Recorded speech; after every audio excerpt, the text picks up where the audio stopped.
welcome back. So we're into it again before the the next stage, which is the paint protection and ceramic coating.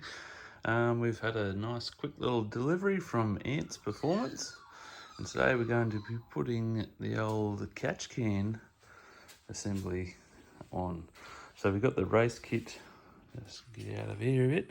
Got the race kit from Antz Performance. It's a nice little unit there. With the race kit, obviously you get the nice braided hoses and the sick ass fittings. So you get your two elbows there. So I believe these ones will come off the catch can.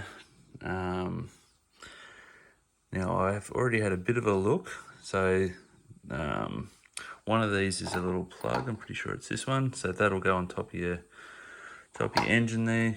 And then this one will just screw straight into your intake line straight out. Because we still have the factory one though, unfortunately, it's too big for the hole. So we're going to have to do a little bit of fiddling around with that to get it to work. But yeah, it should be pretty straightforward. So catch can over there, little 10mm, pull that out. We do have a new one of these, so whether that comes before paint protection as well. So we've got a plasma in tank to come in and swap that out, so it's looking nice and pretty as well. So yeah, catch can up in here, we're going to run the braided hoses along here and then coming in and plumb it all in nice and neat there. So yeah, we'll do a bit of MacGyvering up in that bit. The other bit will plumb straight under that, and we've got our two 90s to come off. The other cool little thing is these little hose clamps, just to tidy it all up. So we'll see where they're going to fit on best to keep it all nice and neat. So we'll run it straight across the firewall, probably clamp it somewhere along there, and we'll obviously where these join back up, so that's going to 90 out up to the top and then across. And this one I'll just run across and then we'll clamp them two together there, and then wherever it kind of needs it before the catch can, just to make it a nice neat job. And yeah, this should be a nice quick one today. Okay, so progressing along, I thought I'd just quickly stop here just to give my 2 cents. So yeah, that's all fitted in there. So fittings, so definitely just do a rough estimate of one of the other, doesn't really matter. So you can cut your hose to get both of them, because it is just one loop.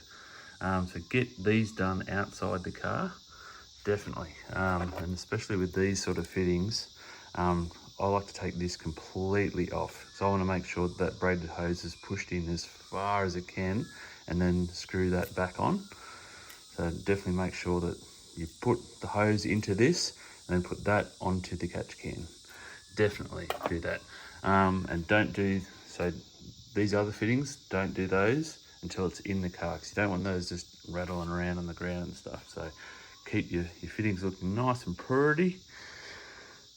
So this is the little part where it kind of buggers up on us a little bit. So this little guy is obviously, we're going to take the factory one off. That's a little plumb piece that's just going to plumb straight down on the top of that. And then we're going to screw down with our elbow, 90-degree elbow, and send that on this one.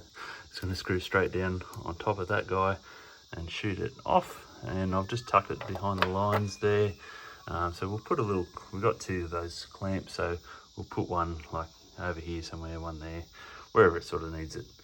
So our one little thing here, so we did get given this. So in an ideal perfect world, take this guy out, screw that guy in, fucking plumb, happy days. But too big, that does not fit in there. So unfortunately, we're going to have to do a bit of old MacGyvering and get that working a different way. So we'll get into that now and get that plumbed up and see how we go. All right, so all done and installed, and there have been lessons learnt. So as we broke, we were playing around with all these fittings in here, and our MacGyvering has been put on. So we'll start from this guy. So this has been on since 2005, more than likely. It hasn't come off. It's now 2023's car. So it's been on for almost 18 years. Don't pull that off. Leave that alone. You're probably going to break that if you try and take that off. I luckily didn't. I don't know how, but I got it off and then had to put it back on again. So leave that guy alone in case you break it, unless you're going to replace it. This does not fit on there. Told you, Furphy. So what we did, so the line that did go from A to B, we've just used that, trimmed him down, and it now feeds inside this fitting. So it comes all the way through and into that fitting. So I will get a little clamp to just clamp that. I just want to make sure that that's on there honky-dory. I don't think that's going to go anywhere because this isn't moving at all. But just for my own peace of mind. So yeah, we end up playing around there. And also on this other side, so we end up feeding that down and around. And this guy, we've just come all the way around just to get the angle right. And I just wanted these two to marry up in the same sort of length there. So I wanted them to really just look like it's supposed to be there.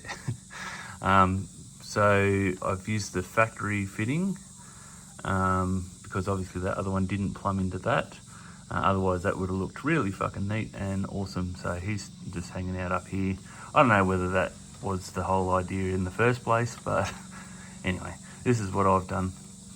I do want to go and get a hose fitting for this, a clamp, to clamp that braided hose to that. So that has still got the original factory inside this line going inside this. So the braided hose is just kind of to pretty it up really.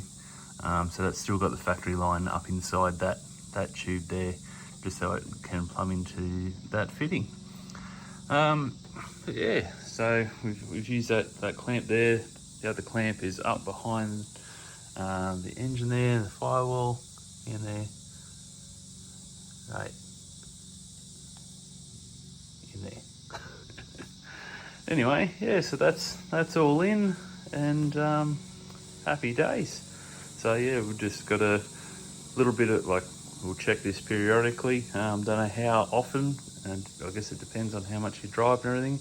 Did see inside that line over there was like a bit of build up, so yeah, it definitely was getting that shit through into the turbo and everything. So this will certainly clean her up and do its job.